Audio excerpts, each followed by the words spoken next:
Now, here's something for all the security leaders out there to think about. Your team is already using AI. Your admins are prompting it, your architects are building with it, your developers are coding with it. Honestly, some of them are probably more advanced than you may think they are. But here's the real question in all of this. Are you leading with it, or are you just watching it happen? Because right now, a lot of security leaders are treating AI like a tool. Something the team uses, it's something you approve, it's something you maybe play with on a Friday afternoon.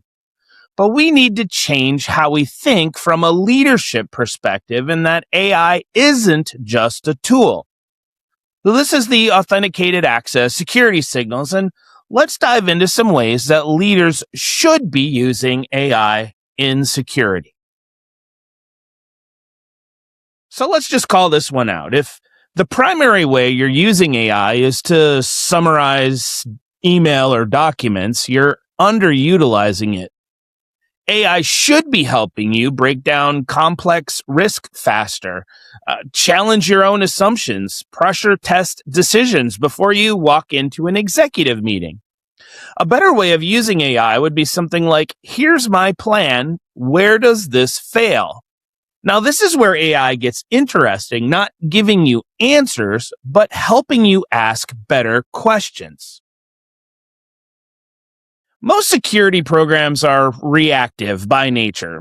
Something happens, we respond. Something breaks, we fix it. But AI gives you a shot to flip that script. Use it to model attack paths, run some what-if scenarios, and explore how a small misconfiguration turns into a big problem. And this is where you start seeing around the corners, and if you can do that consistently, now you're not just running security, you're leading it. Now, this is one that separates good from great, because a lot of security leaders are still struggling here. Now, we talk in CVEs and alerts and tools, and the business leaders, well, they hear noise.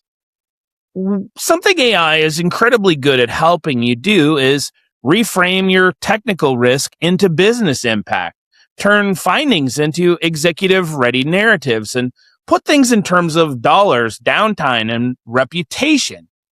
Before a board conversation, I'd recommend you literally run explain this risk like I'm a CFO. And it'll help your messaging go from geek in a suit to leader that truly understands the business. Now, this one matters, especially right now. Every vendor is slapping AI on their product. And guess what? They're charging you for it. But AI gives you a different option. You can test your ideas, simulate your workflows, validate whether something is even worth solving before you go out and buy that next solution. See, this is how you can help reduce vendor sprawl, protect margins and budgets, and make smarter bets on the right solutions for your program. Because not every problem needs a product. Sometimes it just needs better thinking. All right, now this part I don't think gets talked about enough. Your team is watching you. If you ignore AI, you signal hesitation. If you overhype it, you signal chaos.